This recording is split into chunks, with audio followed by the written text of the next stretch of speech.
Okay, so we want to learn how to tuck and tilt. It's your lower back, it's the lumbar spine. It gets so tight, particularly for skiers and athletes, okay? So you roll the sits bone, push your lower back away, roll your sits bone forward as you're keeping your shoulders over the hips, all right? So you don't want to slouch, you want to lift like the line from the belly button. Roll back. Now round the sits bone back as you push your belly forward. See that motion? It's awesome, okay? Now let's do something called hip chick. Watch my knees. You're gonna push, maintain the shoulders forward, push left and right, left and right. I had this chronic annoying in my SI joint. I'm sure it was from my QL, but I just couldn't get rid of it, and then I remembered my hip chick. You want to do this like 10 times. Push your knee forward, keeping the other stable, okay? There's a shift. You'll feel it deep in the hip socket, the tip, the proximal hamstrings. Try and do 10 and breathe. Hold the hands on your knees. And that will kind of give you an idea. If you start bending and leaning forward, your arms are going to bend. So you want your arms at full extension. Beautiful. Now take your right foot out. Full quad set. So that means you're pushing the back of the knee down, you're squeezing the quad. So it's quad set, hold. 1, 1002, release. 1, 1002, release. I'm going to do 5. Maintaining the alignment, no hook in the neck. Now your leg might stop fatiguing a little, it's okay, it just means it's doing its job. This is going to really help to stabilize your knee. Breathe. Now let's stretch the hamstring, the glute, your lower back. So go into that pelvic tilt. Not a tuck. Flat back as far as you can go. Now, I don't care if you can reach your toe, because I see a lot of people go, oh, look, I do this every day. I can reach my toe. And that's okay. I'm glad you can do that. But what I want you to do is this sensation, where you can just feel it almost tingling in the toes, this whole stretch with that flat back. What I ultimately would like you to do is in your belly for the bent knee and get it flat. Breathe. And then come back up. And then now you can round. Flat back forward, breathe.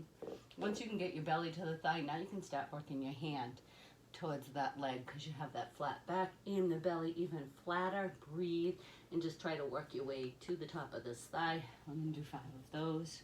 We have 2 more. So when we're training for sports, we're not holding when we're warming up. How's that? We're not holding. Nice.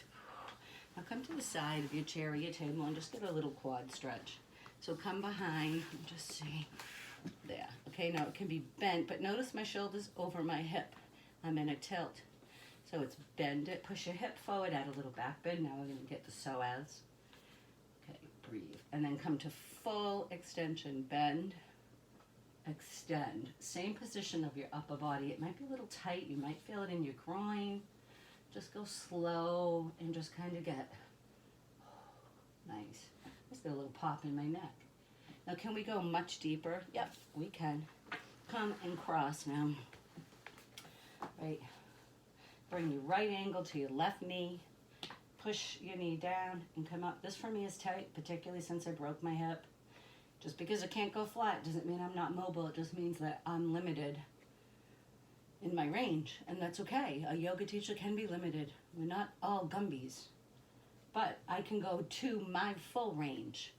All right, what my range is and what your range is 2 different things. Nice. So this isn't really a resolution stretch, it's a warm-up stretch. So let's get back to the 2-second hold. The reason we do that is when you're participating in sports, you don't go and hold this position for 30 seconds. You're here, and then you're here, and then you're here, and then you switch, and you're moving, and you're doing all these movements that your body needs to be able to adapt to quickly, fall out of balance, and regain balance, all in a matter of less than milliseconds in some occasions. And so that's why we stretch with 2-second holds. So the other side, sit up, breathe. Flat back forward as far as you can go. So this side for me already is warmer. So breathe. 1, 1002. And then come up and go. Now, if you're highly mobile and you want to add a little challenge, you can do this, okay? You can add rotation. Breathe, nice, and come up. Awesome.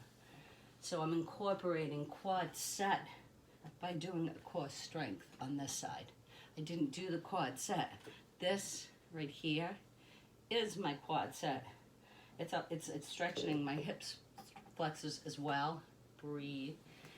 If your muscles aren't ready for this, you might get a wicked spasm in the top of your thigh, and a lot of yoga teachers will tell you to work through that. I say don't. I say stop, come up, rub it out, and go to the quad set if that happens.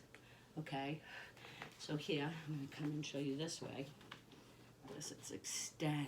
Oh, great stretch. That's your psoas. You know, we spend a lot of our time down, rounding when we're biking and skiing. So this stretching right here, this back bending, it really helps your psoas regain the anterior mobility that we lose. Now you can reach back multiple things. You can rotate towards the chair. Whew. You can do stuff like this. All right, but this right here, nice. Now come around to this numerical 4. Breathe. Now if you want, you can go down and flat back. You can come and bring. You gotta be careful for this. This for me. This external rotation for me. Internal rotation of the femur. Hold 1,000, 2, 1,000, 1,000, 2. Awesome. Good. Now just a quick upper body stretch. Your wrists, okay? So you're going to come, and you're going to be Mr. Muscle Man. Now roll. This I find to get everything. It gets all your extensors, your fingers, your arms, your shoulders. So notice my arms, okay? Here. And I curl my wrist in, and I hold it. Now I'm going to keep my wrist curled in, and I'm going to open. Whoo, you'll feel it. Nice, come in. You can come forward and do the same thing. Keep the wrist turned in. You know, skiers, we get this weird thumb. Nice, good. Okay, awesome. This is a basic. Now you can come to full flexion, extension. Come in. You can bring your arms up. Keep it rounded and then open when you extend. Okay, come forward like this. Come in here, out. Just play with all the angles. Awesome. Namaste. We get wicked wrist things. This is another quickie I like to do. It's like I'm taking my water, I'm flicking my fingers. It's helped my thumb. I have a skier's thumb. And this, and then you just want to do it. Just warm up your forearms as fast as you can. Warm up your fingers. Breathe, 20 seconds maybe. Nice, there you go. Now I can say namaste. So that's your quick little seated chair yoga.